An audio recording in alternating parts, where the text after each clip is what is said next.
Excited to welcome André Desjardins to our podcast, our 200th episode. André is a teacher coach for over 25 years at Louis Riel, a sports school where he is the head coach of the girls prep program, as well as the head coach of the basketball sports program for boys and girls. He has been an assistant coach with bronze medal Canadian Cadette women's national team. André is also a learning facilitator with the National Coaching Certification Program, as well as a mentor coach to upcoming coaches. He has spent time as the head coach of the Ontario Centre for Performance for both boys and girls. André, welcome to the podcast. Thanks, guys. Thanks for having me. We're going to talk about footwork, and this is something that I have not addressed enough probably on the podcast. So grateful for this topic. And I'll just share a quick story. The other day, I was shooting with my daughter. We do a drill where we self-toss the ball. She runs and jump stops, pivots, shoots. Or she dribbles somewhere, jump stops, and shoots. The key part of that is she shoots. So I had to stage something for basketball immersion members, which is a reconnection, which is a simpler version of that drill to be able to help develop, say, the key teaching features of the pivot. So I got her to self-toss, jump stop, pivot, and pass back to me and essentially duplicate what would happen in a line drill. Well, the best part about that is after she did that twice, she looked at me and she said, "You mean I don't get to shoot?" And it's absolutely something that drove home this topic for me with you, André, is the fact that we can teach footwork in a much more fun, engaging way, can't we? Oh, we definitely can. And I still see it now when we're like in our sports school where we have strength and conditioning sessions and we're not on court, but we're doing ladder drills. Like, why can't we do this with the use of a ball? People are wondering why we're not scoring on our team. And I'm like, well, we never shoot except for a line at the end against the coach. So no, I totally agree with you. I think shooting is fun. Seeing the ball go in, or at least an attempt to going in, is a lot of fun for the kids. Well, the basics of that is, yes, we want them to shoot. And literally everything we do with my daughters in the backyard in player development ends in a shot. But the other part is they always have a ball in their hands. Alex, what can we add to this? We spoke about it a little bit in Bavaria, Chris, when we looked at the drill makeover on those line drills. And I think we're posted on the Immersion members section this week. So coaches listening to this can see what it looks like. But we spoke about the context of that skill, especially the footwork. When in a game would you ever pass, stop, pivot, and go back in the direction you were coming from?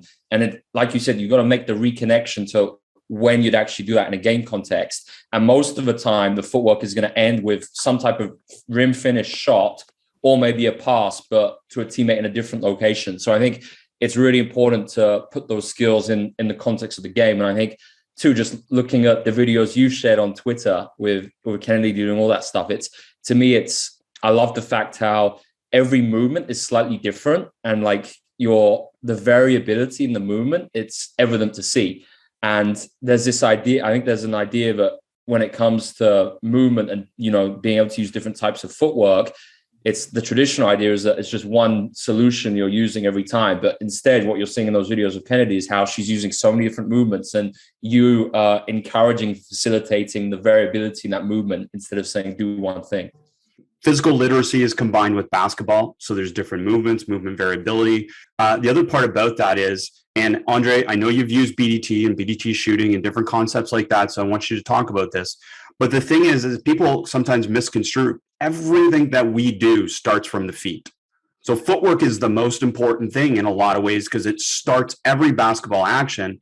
We just don't teach it or talk about it in the same way that traditionally it would be done on air, blocked repetitions over and over again. So how has BDT shooting helped your players with footwork, André?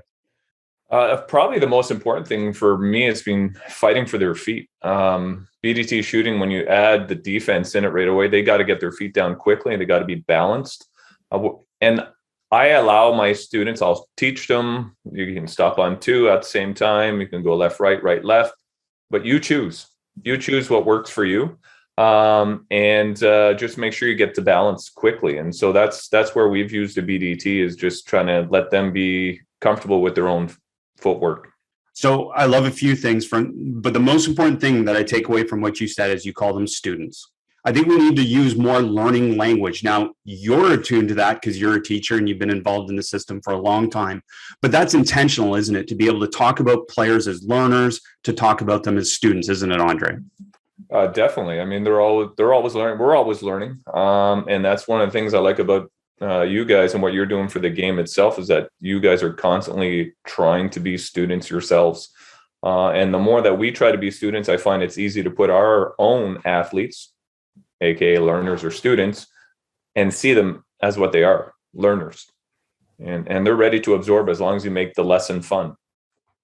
Absolutely. Fun, engaging, mindful, those different things. So Alex, give us an idea of how we can use some constraints within to be able to develop footwork, because that's really at the core of this, is to connect it, the decision, the skill to the game, and we can develop footwork through that pathway. Perfect, Chris, because I did a whole session today, 60 minutes, individual session with a player, and it was essentially BDT the whole time, just with all these different constraints.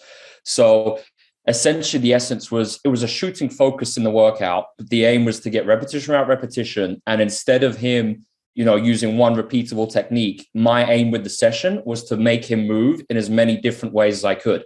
And probably if you watch the video, maybe he did at least 200 different techniques within the shooting workout.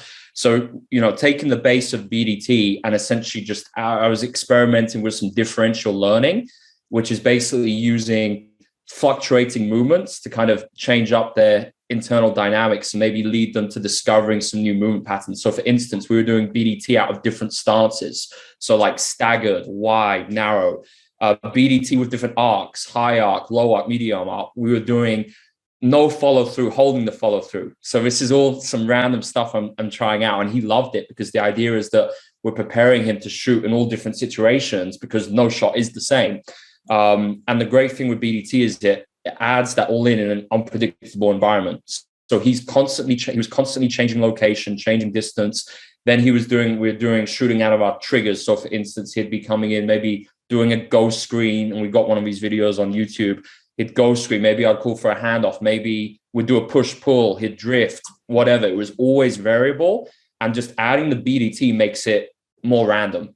I think the idea is that when we're creating practices, going in with the approach of trying to get the player to move as differently as you can, and as opposed to just trying to get them to do one movement exactly the same for the duration of the workout. I love that. And everything is footwork. Andre, do we need to isolate it? Do we need to do hours of blocked repetitions of footwork to be able to develop it? Not at all. It's funny how I still go into practice and people will still run, and I'll use the defensive side of it. They'll run zigzag and don't cross your feet. They're still teaching it, even though they've been through the NCCP and whatnot. And so we play these games of, let's just play tag in a volleyball court and see if you can keep them in front of you. And then all of a sudden I was like, how many times did you slide? Never. So the kids are going to learn defensive footwork. They're going to learn offensive footwork if you just put them in different situations where they have to find an internal solution to the problem that they're looking for. Well, and then what it comes back to is if someone is struggling, whether it's an individual or it's more than one individual, you can obviously do a team intervention, but then you can go to a reconnection. Alex, I've talked about this. I just did a masterclass on reconnections. I think it's one of the most important things that we've been sharing, but I don't want to explain it. I want you to talk about it a little bit from your perspective, what that means. Okay. So on the reconnections, I only learned about it maybe 4 months ago from when we had a conversation, Chris. And I think the biggest thing is it saves time, number one, a lot of time. And number two, I found that it really helps players understand how they can use things that we've already done and apply it to a new situation. It saves so much time because players can quickly understand kind of what it is the idea you have as a coach, and immediately start doing it instead of taking like 1 or 2 minutes to explain what the drill is. And then obviously the biggest thing is just understanding the context of how different skills can be transferred over to different situations. We can teach the complex first. But the key part about all of that is when you teach the complex first, if they are struggling or someone is struggling, you can always go backwards. But we don't want to start from the bottom and work our way on up and then find out that we didn't need all these progressions. We didn't need this. We could have thrown them in the deep end and they could have figured out on their own how to swim. as opposed to even us needing to teach them. But if we need to teach them how to swim, we are there to teach them. Andre, can you maybe share some other ideas about how you incorporate footwork?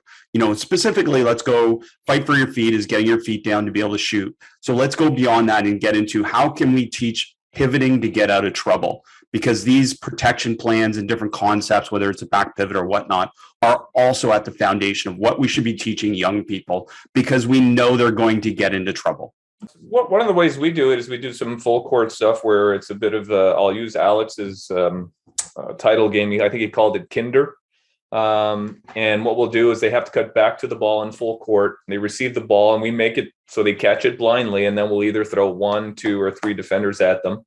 And we always talk about you got to get vision first. And so they learn quickly when they front pivot to a double team that they get themselves into trouble. So we'll debrief it. We'll talk about, well, how can you get vision and create space at the same time? And then they kind of figure out that they need to do the back pivot. And then they start to work on that. And we'll just keep throwing it in there like that. And then we'll work at it in a full court 2-on-3 or a full court 3-on-4, where it's a little bit harder for the offense to get open, but they know they have to work on space. So it's that's been successful. We do it in the post as well, where we'll do they have to cross screen and they have to receive a tee up, as you called it. I remember that from way back when at York University. And then we'll either send a single coverage, double coverage, maybe somebody digging down, and then they got to figure out how to best protect the ball in order to either make an attack or to make a kick out pass. So those are just a couple of ways that we play with it. That's awesome. And it's great to hear the different ways that you're incorporating it and emphasizing it. And that's really what it's about. And we posted on YouTube, Youth Basketball Coaching Immersion, How to Teach Basketball Pivoting. And it was essentially, Kennedy I think she was 8 at the time or 9, but in the backyard, and just, again, showed how I could develop her pivoting with her shooting at the same time. And there's really 2 ways that you guys have highlighted. One is we do it within a game where it's offense versus defense, whether it's live or guided, or we do it in the context of, okay, you get to shoot at the end of the action. So you're working on pivoting. And it was amazing, some of the comments that I got back, and I'll share one with Alex and get his comment on it because he knows the video. But one coach said, if you're teaching pivoting, do it correctly. You're teaching her bad habits right off the bat. If you don't understand how, see consistency. And I I'm grateful for that, because I don't think Alex and I get challenged enough on stuff. So I was really excited to have a whole conversation with this coach about what he was seeing. And this is at the core, isn't it, Alex? What he was seeing was different than what he knew teaching pivoting was all about. Exactly. And I think that, like you alluded to, Chris, challenge is a great thing. And it's something we need more within our coaching profession. But I think it's interesting, and it kind of alludes to the myth of the one perfect technique, right? And, as coaches, we have this vision of our head of how a particular technique should be performed. And I think a lot of the time we try and get our players to use that specific technique, that picture of that biomechanical skill. But in reality, the thing is it will depend on every player. So every player is so different based on those individual constraints, things like their size, their wingspan. And it's challenging because some of those individual constraints change very quickly, i.e. things like sleep, fatigue, but some take a lot longer to change. And because of that, every technique is different. So Kennedy is doing something which works for her, and she's discovering different kind of degrees of freedom, different ways to move, different coordinations. And that's the most important thing, is imposing that one specific technique through implicit instruction. For any coaches that aren't familiar with the term BDT, you can go to basketballimmersion.com, learn basketball decision training, and there's a full webinar, there's a blog on it, and tons of content on basketball decision training and how it can help with footwork. And for me, not just that, but also search on YouTube, shoulder game. I do a ton of shoulder game with young players to be able to help them fight for their feet, get their feet down, different concepts like that. Andre, in terms of footwork too, I know another kind of polarizing topic sometimes is the 2 foot versus 1 foot and the different types of, footwork debates. And I think back in the day, we probably had that debate for hours over beer. And, is that debate still relevant? Well, it's funny. Even the young coaches today, when we talk about finishing off at 2 feet, they think it's still 2 foot power layup. I mean, not all coaches are like that, and some have advanced. But my question to them is, how do you know which 2 feet? Like, how Are you going right, left, outside in, inside out? What's 2 feet to you? What's finishing off a 2? It's interesting. I think it's a lot more than just that power layup. And I think too, looking at the differences again with individual constraints and female and male athletes, there may be some research on this, and I'm not sure, but I think it is a lot safer for female athletes to finish off 2. But again, I think that's off more of a stride stop, i.e. a 1-2 than a power layup. And I just think biomechanically, using that 1-2, the stride stop, is a lot safer, especially when we think about things like ACL injuries, than this traditional power layup where you're really aggressive, jumping high, landing at 2. I think the stress and impact on the knees is a lot more. But again, I think the main thing when it comes to this is no absolutes. When would you need the situation? And again, I'm not absolutist. And I see some coaches say, oh, every finish must be off 2 feet, or the other end of the spectrum. And again, it depends on the context. And to me, the context would be individual constraints. Is there a defender who is physically either a lot bigger or a lot stronger, who's on your hip as you're approaching, and you're unsure that you're going to have a clean layup? It's probably going to be dirty. That to me is when I would come to 2 feet and then apply one of those protection plans, such as the back pivot.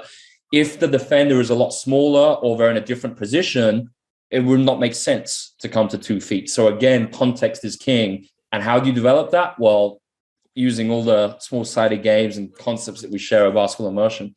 Yeah, it's interesting. I've never taught Kennedy a layup. I've never taught my other daughter, Presley, a layup. Like, it's literally, I've showed them and they've seen different possibilities and they've seen different ways to do it. But, Kennedy, for example, as a 10-year-old can already do one-hand scoop layups because we haven't restricted her. And to me, it's, again, like that's a demonstration of skill, clearly, but it's also more fun.